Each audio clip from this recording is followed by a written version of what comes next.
ito yung kapinakan. Kulay green na ngayon. Dati puno ng tubig dito nung binibidyo ko to.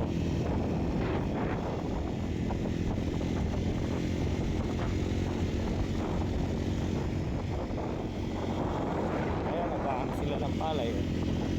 Lalim pala ng tubig na to. Dati halos nakadikip na sa gilid ng sa daan. Ayun, malaya makakataan yung mga dump truck.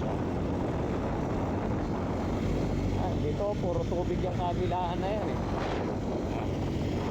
Yung bahay na yun, konti lang ang nakalitaw ng pader niya.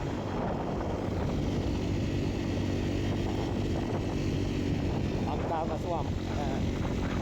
Dito yung market ko, kaya dito ako nakapwesto niyan ng harvest. Kana ako ng fish pan. Go, go, go!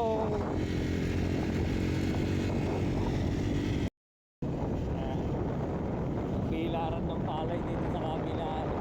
Nakapwesto yung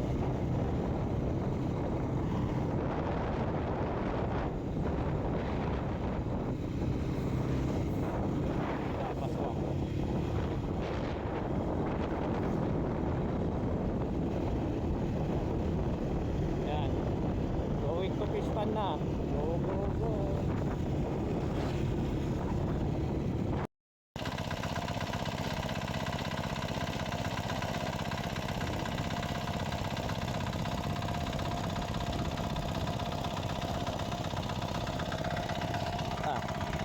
Puro mga electrical tama to na yung mga ano natin.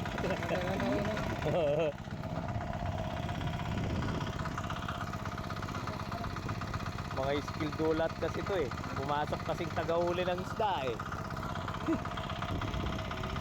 Dahil tumulong ko kasi siya para nga madagdag yung tao lang humuli.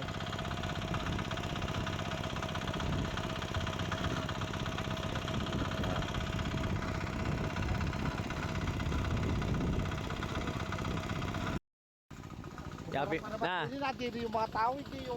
Yapin pare na rin dinayo ng Darosa. Na Darosa. Pwede pa ipapura ito Darosa. Bigyan mo natin. Kailangan ma-solve ka ngayon. Ayan na, papasok sa'yo lahat. Ganda isda mo ha. Walang magtatampo ngayon ha. Opo oh. Nadali niya yung malalaki. Ayun, nagtumbling-tumbling po.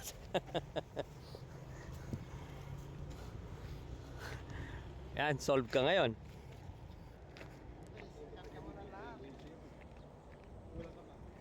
Dali yung roller mo pre, ayun nandyan.